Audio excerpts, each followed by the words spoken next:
عیسائیوں نے شیران اسلام کا بھرپور مقابلہ کیا، لیکن ان کی تمام کوشش اور ساری محنت رائے گاہ گئی۔ نیز ان کی کافی تعداد نظر اجل ہو گئی، اور جو بچ رہے ان پر کچھ ایسی ہیبت طاری ہوئی اور مسلمانوں کا ایسا رعب و خوف بیٹھا کہ جس طرف منہ اٹھا اور جسے جس طرف بھاگنے کا موقع ملا بھاگ کھڑا ہوا۔ مسلمان پیدل تھے اور وہ سوار۔ مسلمانوں کے پاس پورے ہتھیار بھی نہ تھے، اور ان میں سے ہر ایک کے پاس جملہ ہتھیار موجود تھے، مگر اس بے سر و سامانی کے باوجود بھی مسلمان نہایت بے جگری کے ساتھ سرفروشانہ لڑے اور عیسائیوں کو بری طرح سے شکست کھا کر پسپا ہونا پڑا، اور مسلمانوں نے پیدل ہوتے ہوئے بھی سواروں کا بہت دور تک تعاقب کیا۔ اس وجہ سے ان کی اور بھی داغ بیٹھ گئی اور کسی کو پیچھے پھر کر دیکھنے کی بھی جرت نہ ہو سکی۔ عیسائی بھاگے اور نہایت بری طرح سے بھاگے۔ خود تدمیر جس قدر سپاہی اسے مل سکے انہیں لے کر اسماعیل اور بلقیس کو گرفتار کر کے بے تحاشا بھاگ کھڑا ہوا۔ اس سے یہ شبہ ہو گیا تھا کہ مسلمان انسان نہیں ہیں۔ اس کے خیال میں انسان اس بے جگری سے نہیں لڑ سکتے۔ پیدل اور سوار کا مقابلہ کیا، مگر غازیان اسلام نے پیدل ہوتے ہوئے بھی سواروں کا مقابلہ کیا، اور پھر 1100 سوار مار بھی ڈالے تھے۔ اسے نہ صرف خوف تھا بلکہ یقین تھا کہ مسلمان اس کا تعاقب کریں گے۔ اس وجہ سے وہ گھوڑے کو پوری رفتار سے اڑائے چلا گیا۔ بقیہ دن اور آدھی رات تک چلتا رہا۔ جب گھوڑوں نے بالکل ہی جواب دے دیا اور وہ اور اس کے سپاہی بھی تھک گئے، تب انہوں نے ایک جگہ قیام کر دیا۔ کھانے کے لیے تو وہاں سے کیا ملتا، سب کے سب بھوکے ہی سنگلاخ زمین پر جا پڑے۔ اسماعیل عرب تھا، مسلمان عرب، اسے تو عادت تھی زمین پر سونے کی، مگر عیسائیوں کو جو نرم نرم بستروں پر سونے کے عادی تھے بڑی تکلیف ہوئی۔ سب سے زیادہ تکلیف پری جمال بلقیس کو ہو رہی تھی۔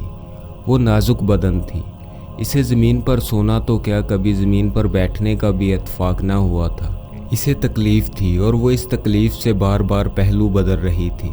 اتفاق سے وہ اسماعیل کے قریب ہی تھی اور اسماعیل اس کی بے چینی دیکھ رہے تھے۔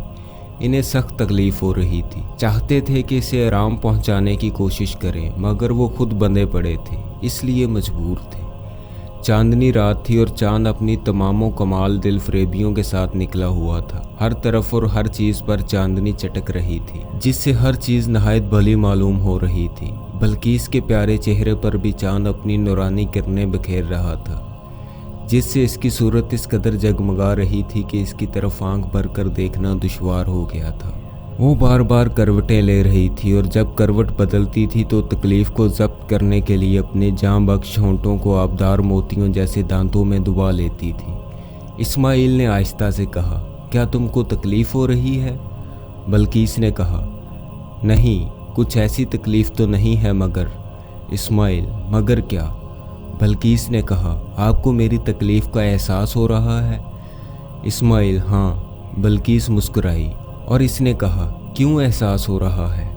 اسماعیل نے سادگی کے انداز سے کہا، میں خود حیران ہوں۔ بلقیس، آپ کا نام کیا ہے؟ اسماعیل نے کہا، میرا نام اسماعیل ہے۔ بلقیس، آپ شاید افسر ہیں۔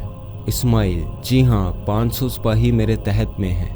بلقیس نے کہا، آپ مجھے چھڑانے کے لیے کیوں آئے تھے؟ اسماعیل نے کہا، کیا جواب دوں میں اس کا؟ بلقیس، شاید اتفاقیہ پہنچ گئے۔ اسماعیل، اب یہ نہیں کہا جا سکتا۔ بلقیس، آپ شاید مسلمان ہیں۔ اسماعیل، جی ہاں۔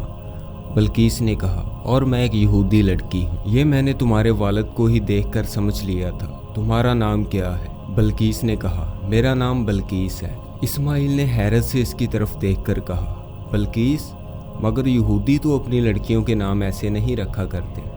بلقیس نے مسکرا کر کہا، مگر میرا نام تو بلقیس ہی ہے۔ اسماعیل، شاید حسن کی مناسبت سے تمہارا نام ایسا رکھا گیا ہے۔ بلقیس نے کہا، آپ جو کچھ بھی سمجھیں۔ اسماعیل، یہ عیسائی بڑے ہی بے رحم ہیں۔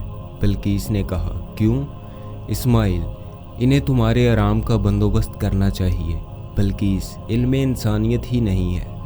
اسماعیل نے کہا، ٹھیک کہتی ہو تم، انہوں نے مجھے فریب دے کر گرفتار کیا، ورنہ میں ان میں سے کسی ایک کو بھی زندہ نہ چھوڑتا۔ بلقیس، میرے دل پر سب سے زیادہ اثر آپ کی بہادری ہی کا ہوا ہے۔ ایک سپاہی نے کہا، باتیں بند کر دو اور خاموش ہو جاؤ، کم وقت نہ خود سوتے ہیں اور نہ دوسروں کو سونے دیتے ہیں۔ ان کے چاروں طرف سپاہی پڑے ہوئے تھے۔ اسماعیل کو طیش تو بہت آیا، مگر اپنی معذوری کو مد نظر رکھتے ہوئے ضبط و تحمل سے کام لی۔ تاہم انہوں نے کہا، بد تہذیب گنوارو۔ بلقیس نے آہستہ سے کہا، خدا کے لیے چپ رہیں، یہ بڑے بے رحم اور بد تہذیب لوگ ہیں۔ اسماعیل چپ ہو گئے، بلقیس بھی خاموش ہو گئی، اور دونوں پڑے ہوئے ایک دوسرے کی طرف دیکھتے ہی دیکھتے سو گئے۔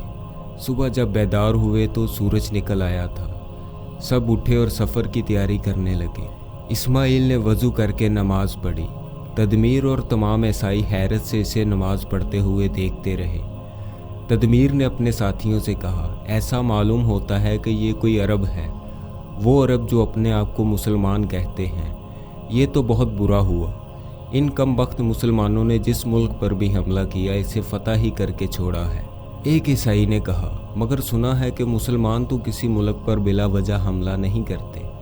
تدمیر نے کہا، تم نے بالکل ٹھیک کہا، ضرور کوئی خاص بات ہوئی ہے جو یہ لوگ حملہ آور ہوئے ہیں، میں شہنشاہ کو اطلاع کر دوں۔ دوسرے شخص نے کہا، ضرور کر دینی چاہیے، اگر انہیں نہ روکا گیا اور یہ اندرون ملک میں گھس گئے تو پھر ان کا نکالنا نہایت دشوار ہو جائے گا۔ تدمیر نے کہا، یہی بات ہے، مگر لکھوں کس سے؟ نہ قلم ہے، نہ کاغذ، اور نہ ہی دوات ہے۔ پہلا شخص بولا، یہاں ایسی بہت سی بوٹیاں کھڑی ہیں جن کا عرق روشنائی کا کام دے سکتا ہے۔ کسی درخت کی شاخ کاٹ کر اس کا قلم بنا لیجیے اور کسی چمڑے کے ٹکڑے پر لکھ لیجیے۔ تدمیر نے کہا، اچھا تو سب چیزیں مہیا کرو۔ فوراً کئی آدمی دوڑ گئے اور سب سامان لے آئے۔ تدمیر نے اندلس کے شہنشاہ رازرک کو خط لکھا۔ جب خط لکھ چکا تو اس نے کہا، میرا ارادہ تھا کہ اس آدمی کو شہنشاہ رازرک کے حضور میں بھیج دوں، لیکن ایک آدمی کو کیا بھیجوں؟ اگر بادشاہ نے کچھ اور لشکر بھیج دیا تو سب کو ہی گرفتار کر کے لے چلوں گا۔ پہلا شخص بولا، مناسب تو یہی ہے حضور۔ تدمیر نے ایک سوار کو خط دیتے ہوئے کہا، تم اڑے چلے جاؤ اور جلد سے جلد یہ عریضہ حضور شہنشاہ رازرک تک پہنچا دو۔ سوار نے بہت اچھا کہہ کر خط لیا، گھوڑے پر سوار ہو کر تلیتلیا کی جانب روانہ ہو گیا۔ اس کے جانے کے بعد یہ لوگ بھی سوار ہوئے اور شیڈونا کی طرف چل پڑے۔ تدمیر کا قاصد نہایت تیزی سے چلا جا رہا تھا، اسے دارالسلطنت تلیتلیا میں پہنچنا تھا۔ چونکہ وہ راستوں سے بخوبی واقف تھا، اس لیے اس نے ایسا راستہ اختیار کیا جو کہ بہت ہی مختصر تھا۔ وہ کرمونا سے ہوتے ہوئے وادی الکبیر کو عبور کر کے کرتبہ کو دائیں ہاتھ چھوڑ کر سیدھا تلیتلیا کی جانب ہو لیا۔ چونکہ اسے ہدایت کی گئی تھی کہ وہ جلد سے جلد بادشاہ کے حضور میں پہنچ جائے، اس لیے نہایت سارت سے رات اور دن چلا جا رہا تھا، فقط تھوڑی دیر قیام کرتا تھا۔ کوچو قیام کرتے ہوئے وہ کوہ تلیتلیا پر جا پہنچا اور اس کے دروں اور گھاٹیوں کو طے کر کے دریائے ٹیکس کے کنارے پر جا کھڑا ہو۔ یہاں سے تلیتلیا کی سربا کف عمارتیں اور فلک بوس فصیلیں سب نظر آ رہی تھیں۔ تلیتلیا نہایت وسیع قلعہ تھا، یہ چٹانوں پر آباد تھا، اور اگر سچ پوچھو تو موٹی موٹی چٹانوں کو تراش کر ہی فصیل بنائی گئی تھی۔ اس قلعے کے چاروں طرف دریائے ٹیکس بہتا تھا۔ پل جو کہ اس دریا پر بنایا گیا تھا نہایت اونچا اور بڑا شاندار تھا۔ اہل اندلس نے اس کی صناعی میں اپنی حرفت ختم کر دی تھی۔ اس قاصد نے پل کو عبور کیا اور قلعے کے سامنے والا میدان طے کر کے قلعے کے دروازے پر پہنچا۔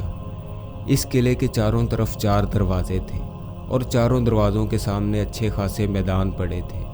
دروازے نہایت بلند اور شاندار تھے، ہر دروازے پر کافی سپاہی رہتے تھے۔ یہ قاصد دروازے سے گزر کر قلعہ میں داخل ہوا۔ قلعہ اندر سے بھی نہایت شاندار تھا، نہایت اونچی اونچی اور خوبصورت عمارتیں بنی ہوئی تھی۔ اس نے دیکھا کہ تمام قلعہ خوب آراستہ کیا گیا ہے، مکانات اور بازار سب سجائے گئے ہیں۔ اس نے ایک شخص سے دریافت کیا کہ یہ سجاوٹ کیوں ہو رہی ہے۔ اسے بتایا گیا کہ آج جشن نوروز منایا جا رہا ہے۔